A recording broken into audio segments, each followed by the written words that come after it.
ஒரு காலத்தில் மேல் நாடுகளிலிருந்து இந்தியா தேசத்திற்கு ஊழியர்கள் வந்து கொண்டிருந்தார்கள்.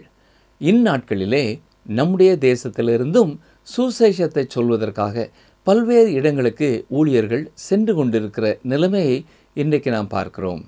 இது நம்மேல் விழுந்த கடமை என்ற உணர்வோடு இதை நாம் நிறைவேற்ற அழைக்கப்பட்டிருக்கிறோம்.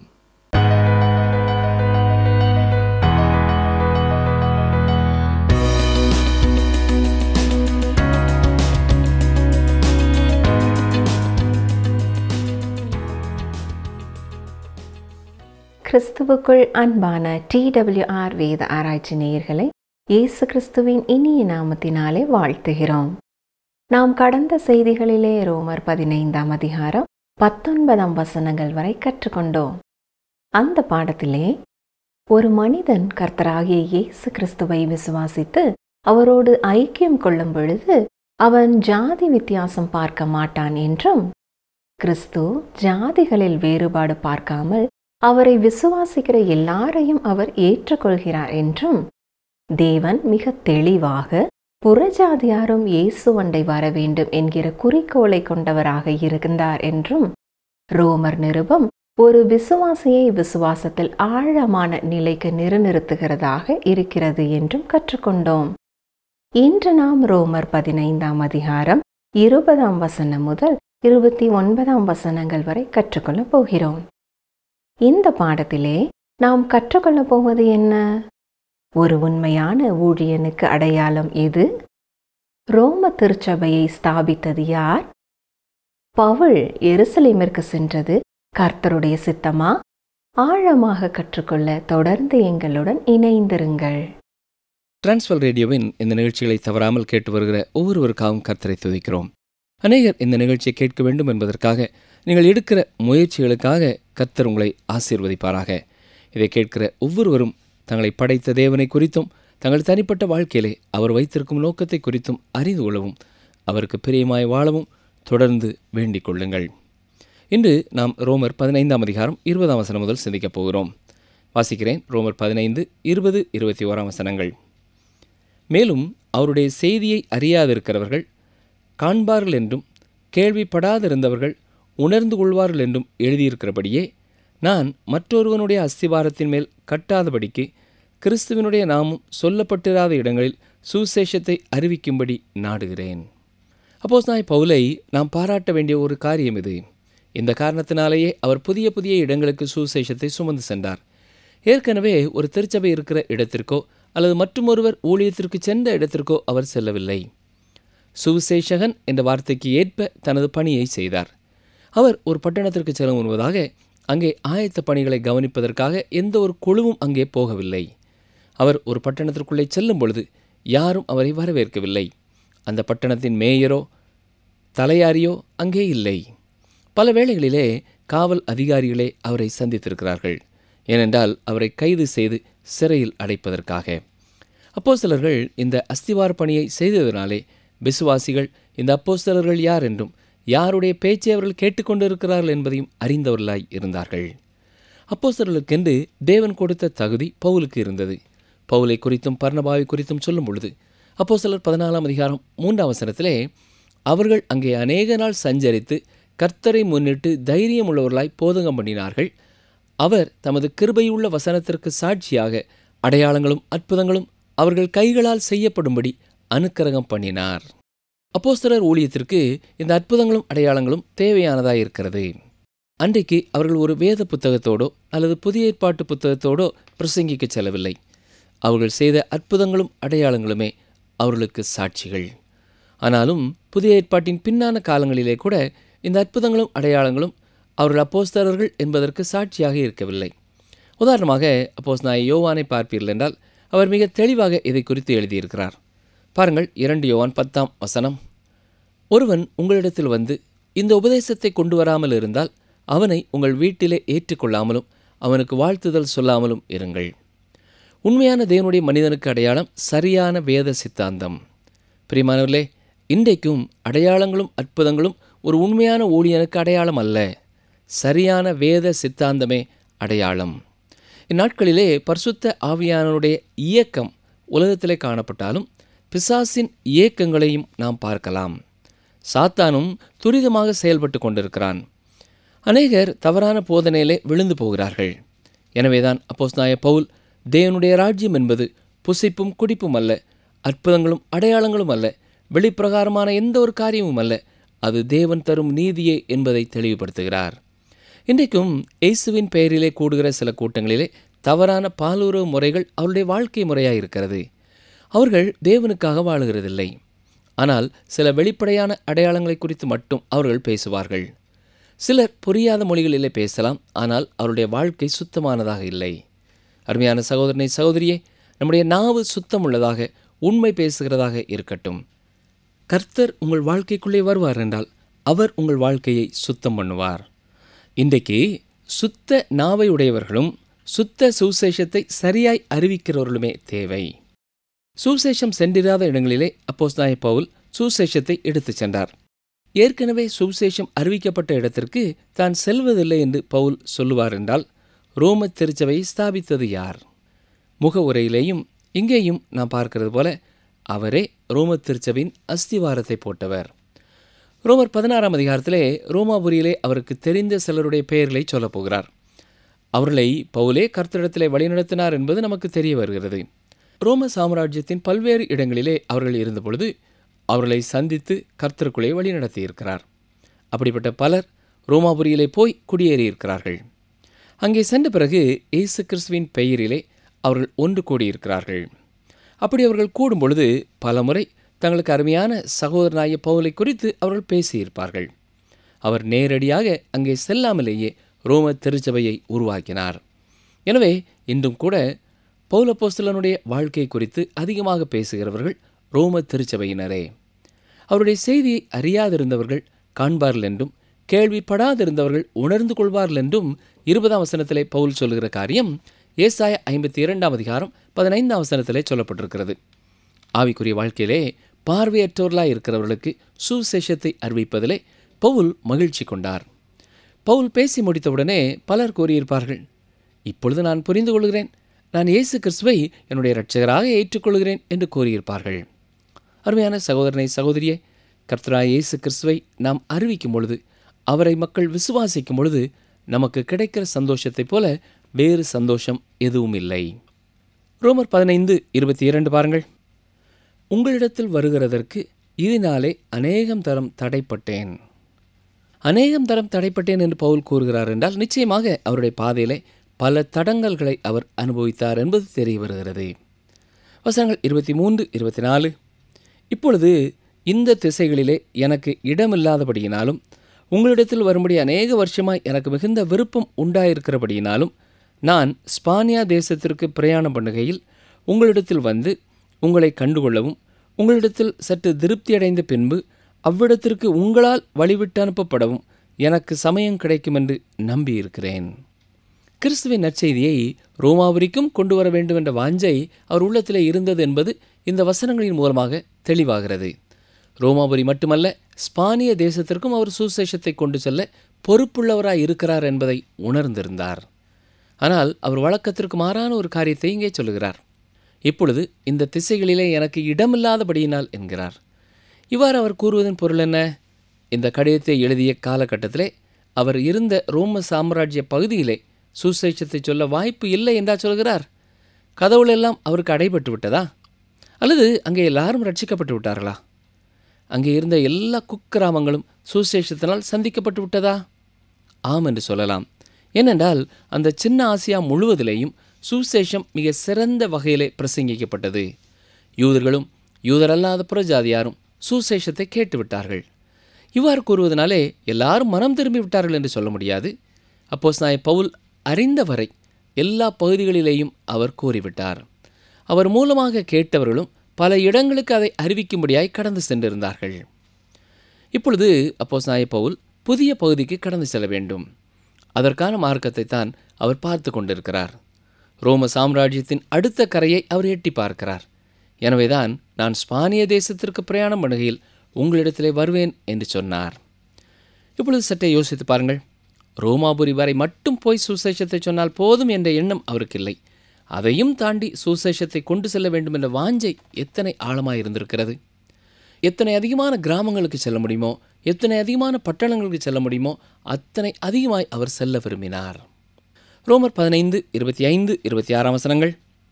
இப்பொழுதோ பரிசுத்தவான்களுக்கு உதவி செய்யும் காரியமாக நான் எருசலேமுக்கு பிரயாணம் பண்ண எத்தனமாயிருக்கிறேன். மக்கதோனியாவிலும் அகாயாவிலும் உள்ளவர்கள் எருசலேமில் உள்ள பரிசுத்தவான்களுக்குள்ளே இருக்கிற தரித்திரருக்காக சில பொருள் சகாயம் செய்ய விருப்பம் கொண்டிருக்கிறார்கள். இப்பொழுது அப்போஸ்தலனாகிய பவுல் எருசலேமிலே கஷ்டப்படும் பரிசுத்தவான்களுக்காக வெகுமதிகளை எடுத்துக்கொண்டு தானே எருசலேமிற்கு செல்ல விரும்பினார். ஏனென்றால் அவருடைய அந்த கரங்களினாலே தான் ஒரு காலத்திலே எருசலேமின் திருச்சபையை அவர் துன்பப்படுத்தினார். விசுவாசிகளை அடித்தார், சிறைச்சாலையில் இழுத்து கொண்டு போட்டார். எனவே ஒரு காலத்திலே தன்னுடைய கரங்களினாலே இவ்வாறு செய்த அவர் இப்பொழுது இயேசுவின் அன்பை புரிந்து கொண்டபடினாலே அதே கரங்களினாலே அந்த சபையில் உள்ள பரிசுத்தவான்களுக்கு நன்மை செய்ய விரும்பினார். உதவி செய்யும் காரியமாக என்று சொல்லும் பொழுது விசுவாசிகள் ஒருவருக்கொருவர் செய்யக்கூடிய எல்லா காரியங்களையும் அது குறிக்கிறது. குறிப்பாய் அந்த கிரேக்க வார்த்தைக்கு பொருள் ஐக்கியம் என்பதாகும். எனவே விசுவாசிகள் ஒருவரோடு ஒருவர் பகிர்ந்து கொள்ளும் எல்லா காரியங்களுக்கும் அந்த வார்த்தை பயன்படுத்தப்பட்டிருக்கிறது. இயேசு கிறிஸ்துவை குறித்து ஒருவரோடு ஒருவர் பகிர்ந்து கொண்டார்கள். கர்த்தருடைய வார்த்தைகளை ஒருவரோடு ஒருவர் பகிர்ந்து கொண்டார்கள். ஒருவருக்காக ஒருவர் ஜீவித்தார்கள். கர்த்தருடைய ராப்போஜனத்தை அவர்கள் இணைந்து உட்கொண்டார்கள். அது மட்டுமல்ல, பொருளாதாரத்தினாலும் ஒருவரை ஒருவர் தாங்கிக் கொண்டார்கள். கிறிஸ்தவர்கள் தேவனோடு ஐக்கியம் கொண்டவர்களாய் இருக்கிறார்கள். கிறிஸ்துவோடு ஐக்கியம் கொண்டவர்களாய் இருக்கிறார்கள். ஒருவரோடு ஒருவர் ஐக்கியம் கொண்டவர்களாய் இருக்கிறார்கள். ஐக்கியம் என்று சொல்லும் பொழுது ஒருவரை அவருடைய முதுகிலே தட்டி கொடுப்பது மட்டுமல்ல, விசுவாசிகளுக்குள்ளே ஐக்கியம் என்று சொல்லும் பொழுது கிறிஸ்துவின் காரியங்களை ஒருவரோடு ஒருவர் பகிர்ந்து கொள்வதாகும். இங்கே அப்போஸ்தலனாகிய பரிசுத்த பவுல் எந்த திருச்சபையை ஒரு காலத்திலே துன்பப்படுத்தினாரோ அந்த திருச்சபையை போய் பார்க்க வேண்டும், அவர்களோடு கூட எல்லா விதங்களிலேயும் ஐக்கியம் கொள்ள வேண்டும் என்று விரும்பினார். மட்டுமல்ல, தேவை நிறைந்தவர்களாய் இருந்த விசுவாசிகளுக்கு உதவித்தொகையையும் கொண்டு செல்ல வாஞ்சித்தார். இதை குறித்த சரித்திரத்தை அப்போஸ்தலர் நடபடியின் புத்தகத்திலே நாம் வாசிக்கிறோம். கவனிங்கள், அப்போஸ்தலர் 24:17. அநேக வருஷங்களுக்கு பின்பு நான் என் ஜனத்தாருக்கு தர்ம பணத்தை ஒப்புவிக்கவும் காணிக்கைகளை செலுத்தவும் வந்தேன் என்பதாக சொல்லியிருக்கிறார். இந்த தர்ம பணம் மிக முக்கியமானது. இதை குறித்து 2 கொரிந்தியருக்கு எழுதியிருக்கிறார். குறிப்பாக 8, 9 அதிகாரங்களிலே நாம் இதை குறித்து வாசிக்கிறோம். ரோமர் 15:27 வசனம் பாருங்கள். இப்படி செய்வது நல்லதென்று எண்ணினார்கள். இப்படி செய்கிறதற்கு அவர்கள் கடனாளிகளாயும் இருக்கிறார்கள். எப்படி என்றால், புறஜாதியார் அவர்களுடைய ஞான நன்மைகளில் பங்கு பெற்றிருக்க சரீர நன்மைகளால் அவர்களுக்கு உதவி செய்ய இவர்கள் கடனாளிகளாயிருக்கிறார்களே. அப்போஸ்தலனாகிய பவுல் இங்கே மிக தெளிவாக புறஜாதியான மக்கள் உற்சாகமாக கொடுக்கும் ஒரு காணிக்கை இது என்பதை தெளிவுபடுத்துகிறார். 2 கொரிந்தியர் 9:7 வசனத்திலே சொல்லும் பொழுது, அவனவன் விசனமாயும் அல்ல கட்டாயமாயும் அல்ல தன் மனதில் நியமித்தபடியே கொடுக்க கடவன். உற்சாகமாய் கொடுக்கிறவனிடத்தில் தேவன் பிரியமாயிருக்கிறார் என்று கூறியிருக்கிறார். இதுதான் பவுல் சேகரித்த காணிக்கை.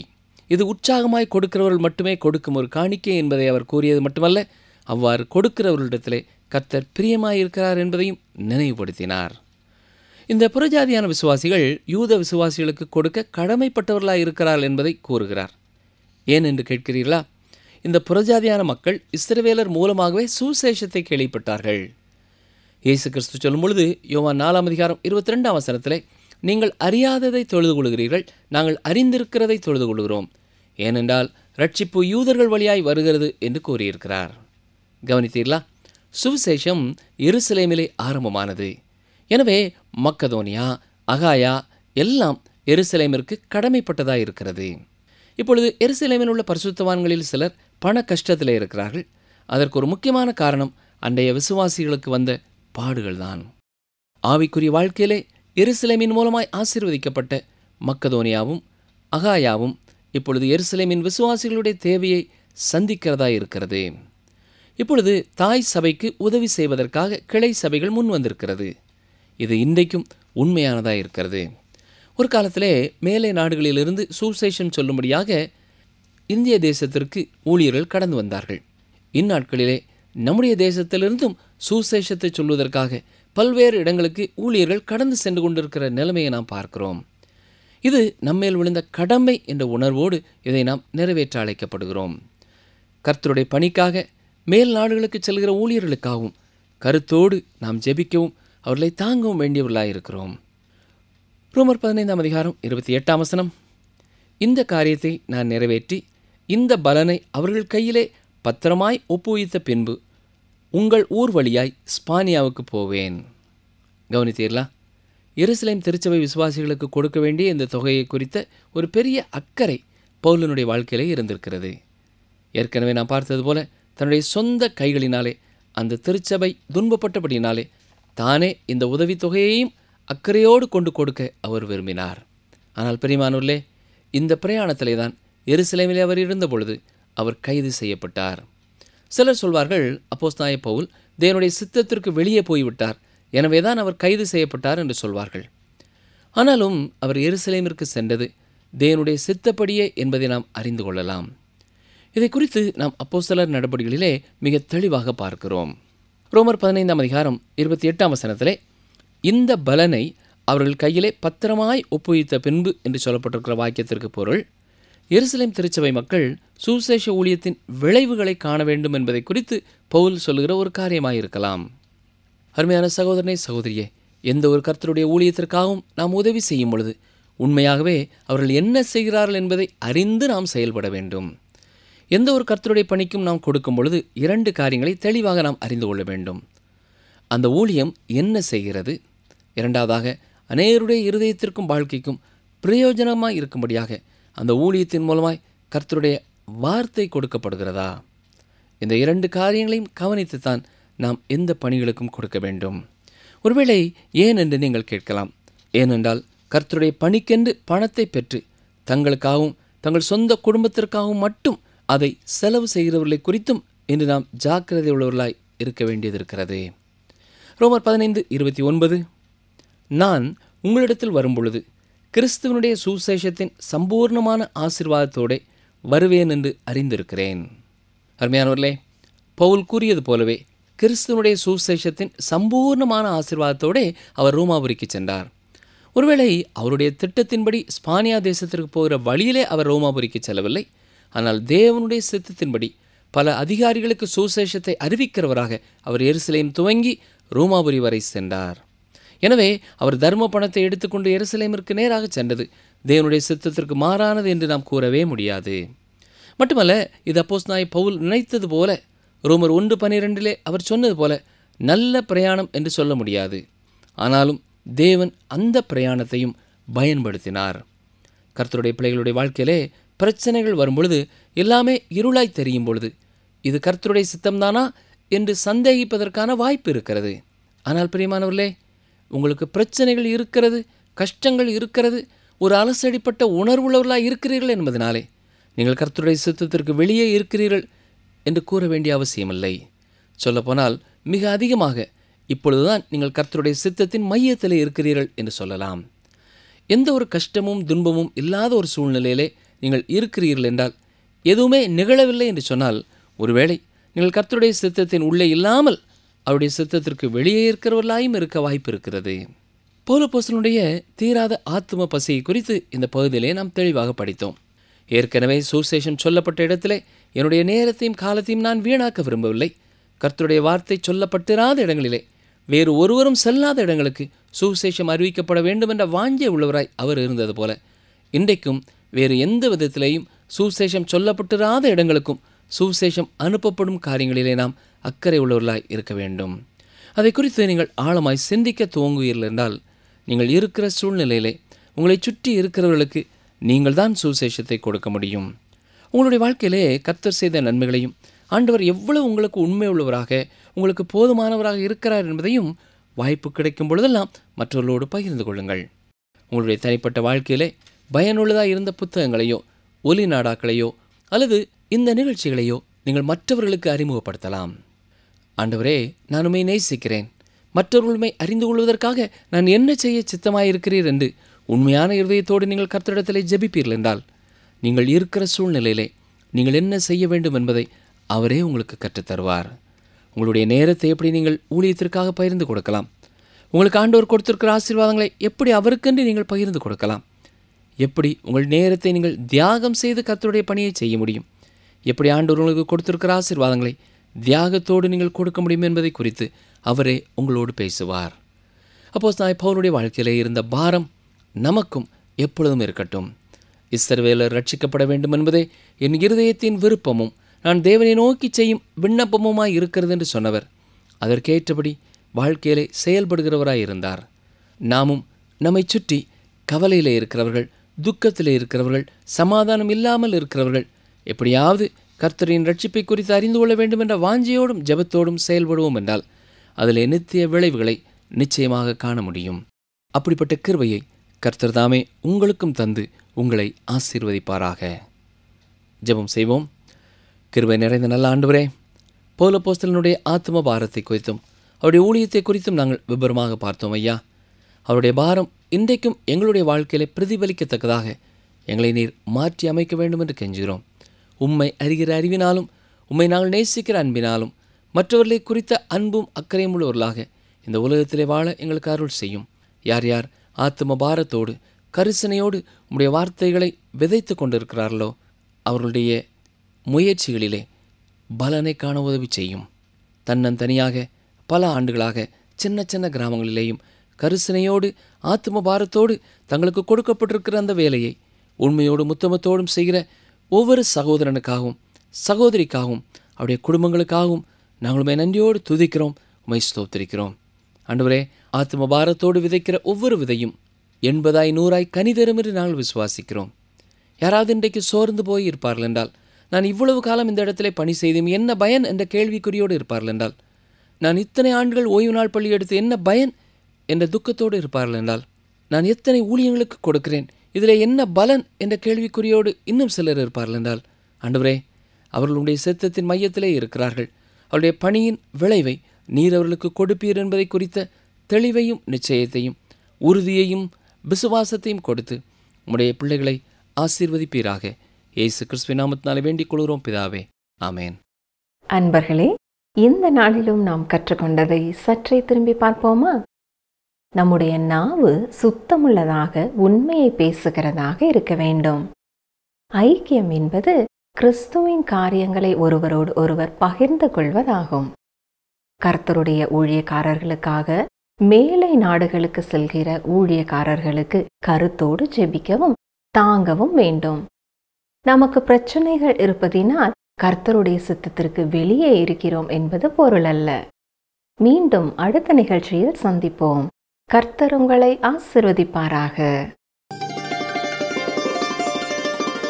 இதுவரைக்கும் நீங்கள் என் நாமத்தினாலே ஒன்றும் கேட்கவில்லை.